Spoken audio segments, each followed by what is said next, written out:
یہ جو ابھی بانی پی ٹی آئی سے ملاقات کے لیے ان کی فیملی اور پی ٹی آئی کے رہنما جو ہے وہ گئے ہیں ملنے کے لیے، لیکن جو پولیس نے اس پہ تشدد جس انداز کا کیا یہ کس چیز کی بامانی کرتا ہے؟ نہیں، بالکل نہیں ہونا چاہیے، اور یہ کسی صورت میں بھی نہیں ہونا چاہیے۔ جو حق ہے ملاقات کا، جو آئین قانون دیتا ہے، اس سے روکنا یہ فسطائیت ہے نا، یہ فسطائیت ہے، یہ نہیں ہونا چاہیے۔ اور ہم مذمت کرتے ہیں اس پورے عمل کی جو حکومت کر رہی ہے اور اس طرح واٹر کینن کا استعمال کر رہی ہے اور خواتین کو بھی نہیں دیکھتے ہیں، تو ہم اس کو کسی صورت میں بھی قبول نہیں کر سکتے۔ ایک چیز ہے جس کی وجہ سے کافی چیزیں جو وہ کنجوں کا شکار ہے، وہ یہ کہ آپ بہت ساری چیزوں کو لیڈ رول ادا کرنے کی کوشش کرتے ہیں، لیکن پھر آپ یہ کہتے ہیں کہ جماعت اسلامی آئین قانون کے روپ میں رہ کام کرے گی، لیکن جو پارلیمنٹ میں بیٹھے ہیں وہ بہت ساری چیزوں کو کنٹین کرنے کے لیے وہیں میں ترمیم لا کر اور بہت سارے آرڈیننس لا کر اس طرح کی کسی بھی تحریک کو متاثر کرنے کے لیے، کم کرنے کے لیے، اس کا افیکٹ کم کرنے کے لیے قانون سازی کرتے رہتے ہیں، جس سے شاید آپ کا رول مزید جو ہے قانون کے اندر رہ کر ادا کرنے کا ہے وہ کم ہوتا جائے گا۔ ایک طرف جماعت اسلامی ہے جو کہ بنگلہ دیش میں پھانسیوں کے دھندے میں ڈھونڈ رہی ہے، دوسری طرف پاکستان میں اگر وہ آئینی ترامیم اور قوانین اور آرڈیننس کے اندر پس جائے گی تو پھر تحریک ہے۔ نہیں، دیکھیں، تحریک ہی اس کا علاج ہے اور جنون تحریک ہی اس کا علاج ہے۔ اگر بنگلہ دیش میں اس وقت جماعت اسلامی الحمدللہ ایک بہت بڑی قوت کے طور پر ابھر کر سامنے آئی، تو 17 سال اس نے جبر کو اور اس پوری دہشت گردی کو اور انڈین انفلوئنس کو برداشت کیا ہے، پھانسیاں، صحیح آپ نے فرمایا، اور اب بھی وہ عوام کے سامنے جا رہے ہیں۔ پہلے بھی وہ عوام کے ساتھ تھے، اب بھی عوام کے ساتھ ہیں، ہم بھی اب بھی عوام کے ساتھ ہیں۔ دیکھیں یہ کتنے قانون لے کر آئیں گے اور کب تک لے کر آئیں گے؟ کامیاب تو یہ پھر بھی نہیں ہو رہے نا، سنبھل تو ان سے نہیں رہا۔ لیکن یہ بات سمجھنے کی ہے کہ 78 سال میں جن لوگوں کا بھی یہاں پر تسلط رہا ہے، جن کی حکومتیں رہی ہیں، چاہے وہ سیاسی ہوں، چاہے وہ جرنیل ہوں، ڈکٹیٹرز ہوں، ان کا فیلئر ہے یہ مکمل فیلئر ہے کہ یہ نظام نہیں چلا پا رہے اور یہ نہیں چلا سکیں گے، اس طرح نظام نہیں چلتے ہیں۔ تو پھر یہ تو نہیں ہو سکتا کہ ہم گھر بیٹھ جائیں، ہم تو تحریک چلائیں گے، ہر اقدام کو چیلنج بھی کریں گے، جو رہی صحیح عدالتیں بہرحال جائیں گے، اس میں عوام کے ساتھ کھڑے ہوں گے، عوامی عدالتیں لگائیں گے۔ یہی راستہ بالآخر کامیابی کا راستہ ہوتا ہے۔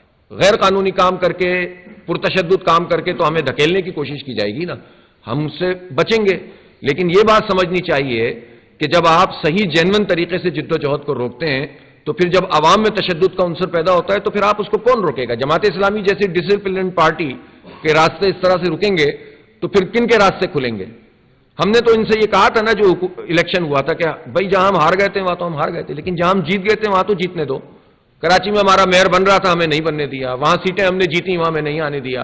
جب آپ جینون پولیٹیکل پارٹیوں کا راستہ روکیں گے تو پھر عوام میں انارکی پیدا ہوگی نا، تو یہ سمجھتے ہی نہیں ہیں ان باتوں کو، لیکن بالآخر ان کو سمجھنا پڑے گا۔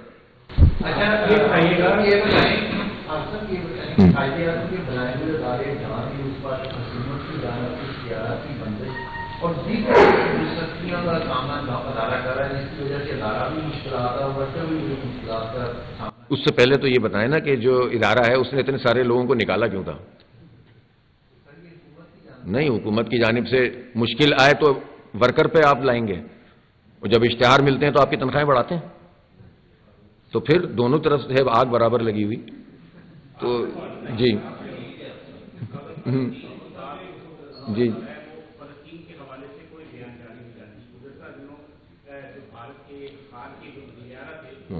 وہ رہ گیا، میں بتاتا ہوں۔ حکومت کی جانب سے کوئی جو ہے وہ مذمت نہیں ہے۔ دوسرا یہ بتائیے گا کہ پچھلے دنوں جو علماء کرام ہیں ان کی ملاقات ہوئی، کنونشن منعقد کیا اور باقاعدہ علماء کرام نے فیلڈ مارشل عاصم منیر کے حق میں جو ہے وہ بیعت کرنے کا بھی اعلان کیا۔ یہ سمجھتے ہیں کہ اسلام میں عدل و انصاف رائج ہے، کسی کو دستنا حاصل نہیں، وہ علماء کرام جو ہیں وہ بیعت کرنے میں لوگ ہیں، اس میں آپ کیا کہیں گے؟ آپ نے پہلی جو بات کہی تھی نا وہ میرے پاس، ہاں انڈیا والی، اس پر تو مجھے بات کرنی تھی، وہ رہ گئی۔ کل اس پہ ہم نے اپنا موقف دیا تھا۔